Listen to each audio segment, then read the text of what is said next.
एक प्रमुख केंद्रित विषय था।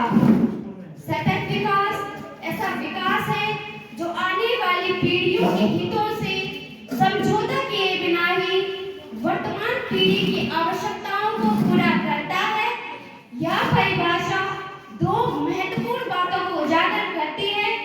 पहली, प्राकृतिक संसाधन न केवल हमारे जीविकोपार्जन के लिए जरूरी है बल्कि हमारी भविष्य में आने वाली पीढ़ियों के जीविकोपार्जन के लिए उतनी ही आवश्यक है जितनी हमारे लिए। वर्तमान में किसी भी प्रकार के विकास संबंधी कार्य को करते समय उसके भविष्य में आने वाले परिणामों को ध्यान में रखना आवश्यक है। इसका वास्तविक विकास 1987 में हमारा साझा भविष्य नामक रिपोर्ट, जिसे द ब्रटलैंड रिपोर्ट भी कहते हैं, कई दशकों पहले गांधी जी ने इस पर पहले ही कहा था।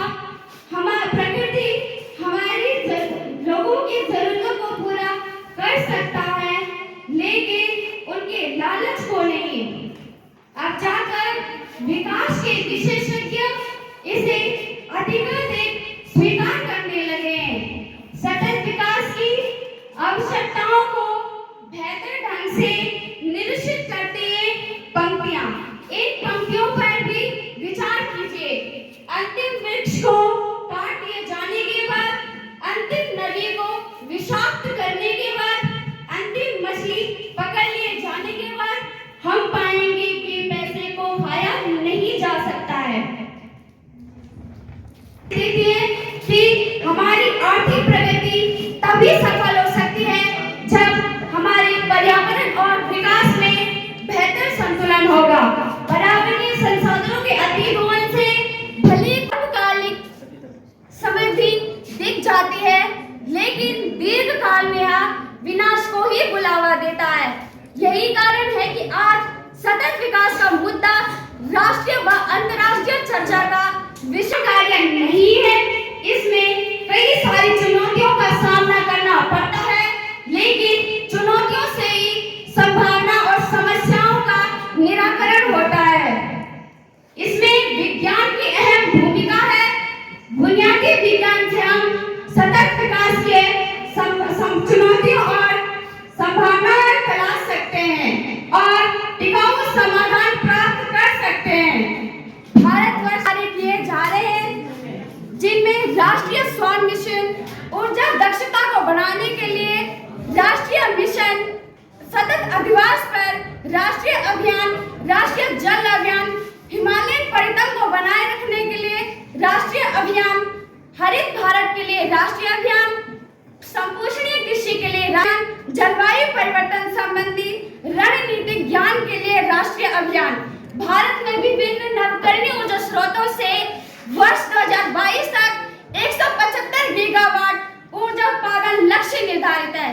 सोलर पार्क, सूर्य मित्र योजना, small wind energy and hybrid system आदि अपनी दुनिया में टिकाऊ विकास के लिए 20 से 30 एजेंडे को अंगीकार किया है। इसमें कई सारी चुनौतियां हैं। इन चुनौतियों पर भी विचार कीजिए। जनसंख्या वृद्धि सबसे बड़ी चुनौती है। पूर्ण साक्षरता, स्वास्थ्य सेवा, गरीबी उन्मूलन और भुखमरी, इन पर संभावनाएं भी हैं। इन संभावनाओं पर भी विचार कीजिए। सौर ऊर्जा उत्पादन के क्षेत्र में, हरित हिमालयन के क्षेत्र में, नवीन कृषि संसाधनों के क्षेत्र में, सतत आत्मनिर्भरता के क्षेत्र में, जलवायु परिवर्तन के क्षेत्र में, विज्ञान एवं प्रौद्योगिकी के क्षेत्र में। इसमें 3 स्तंभ हैं: आर्थिक विकास, दूसरा पर्यावरण संरक्षण, तीसरा सामाजिक समानता। सतत विकास के एजेंडे के साथ भावनात्मक तरीके से जुड़ने की भी चुनौती है। जब तक हर कोई इस पहलू पर ध्यान आकर्षित नहीं करेगा, तब तक केवल और केवल निराशा ही हाथ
और वह आगे बढ़ेगा।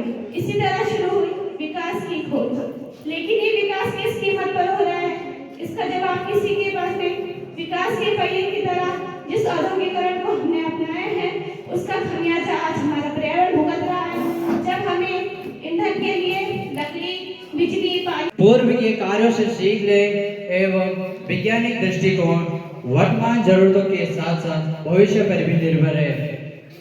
कहते हैं संतुलन बनाए रखना आवश्यक है एवं सतत विकास के लिए आर्थिक, पर्यावरण, तकनीकी एवं संसाधनों के बीच संतुलन समावेश इस पृथ्वी को मिले जिसका अनुपालन निरंतर चलता रहे। महोदय से निवेदन है सतत विकास के बुनियादी विज्ञान की प्रमुख चुनौतियों एवं संभावनाएं पर आपका ध्यान चाहूंगा।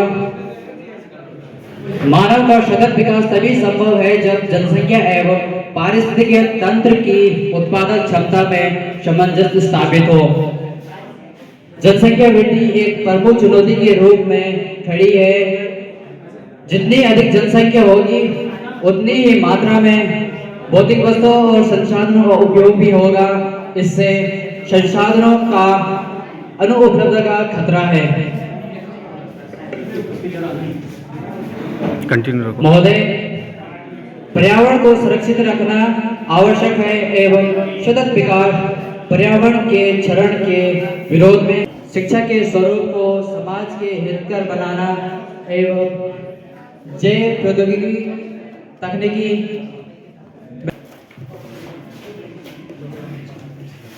वैसे तो सतत विकास में कई सारे देश लक्ष्य बना रहे हैं, लेकिन समाज सिर्फ एक व्यक्ति से बनता है। इसलिए सतत विकास में हर व्यक्ति का क्या महत्व होगा और इससे सतत विकास का लक्ष्य क्या। जवाहरलाल नेहरू विश्वविद्यालय में आयोजित कार्यक्रम सतत विकास के लिए बुनियादी विज्ञान विषय पर आयोजित था। असल में हर वर्ष राष्ट्रीय विज्ञान दिवस की एक केंद्रीय विषय वस्तु होती है, जिसके इर्द गिर्द पूरे देश में अनेक कार्यक्रमों का आयोजन किया जाता है। इस साल की थीम सतत विकास के लिए बुनियादी विज्ञान संभावनाएं एवं चुनौतियां हैं। सतत भविष्य में हमें नवीकरणीय ऊर्जा स्रोतों पर अधिक निवेश करना होगा। सौर ऊर्जा के महत्व को स्वीकारते हुए उन्होंने कहा कि महोदय, मैं कक्षा 8 में पढ़ता हूँ। मेरे विद्यालय का नाम राजकीय उच्चतर माध्यमिक विद्यालय पिरानीधार है। हम बात कर रहे हैं सतत विकास के लिए बुनियादी विज्ञान चुनौतियां और संभावनाएं। 2 दिसंबर 2021 को संयुक्त राष्ट्र महासभा ने वर्ष 2022 को सतत विकास के लिए बुनियादी विज्ञान के रूप में घोषित करने का प्रस्ताव अपनाया। इस संकल्प के साथ संयुक्त राष्ट्र सभा सतत विकास क्या है? What is sustainable development? सतत विकास एक बहुआयामी अवधारणा है। सतत विकास सामाजिक आर्थिक विकास की प्रक्रिया है, जिसमें पृथ्वी की ग्रहण क्षमता के सीमा के अंतर्गत विकास की बात की जाती है। यह अवधारणा 1960 के दशक में तब विकसित हुई जब लोग औद्योगिकरण के पर्यावरण पर हानिकारक प्रभाव से अवगत हुए। धीरे धीरे यह अवधारणा 1990 के दशक की सर्वाधिक सामाजिक और आर्थिक अवधारणा बन गई। सतत विकास sciences needs to be built amongst relevant stakeholders, including policy makers, business and industry, philanthropic foundations, university teachers and students, media and the broader public. Basic science for sustainable development. Why? Increased awareness of basic science is expected to lead to increased opportunities for new discoveries which can improve human well-being within the framework of sustainable development. The 2030 Agenda with its sustainable development goals is the roadmap to global well-being for current and future generations. The SDGs indicate direction towards better education opportunities, gender equality, clean water affordable, clean energy and a healthy environment among other things. The 3 main factors of sustainable development are social sustainability, economic sustainability and environmental sustainability. Now we have to focus on the goals of sustainable development. So first one is no poverty, second is no hunger, third one is good health and well-being, fourth is quality education, fifth is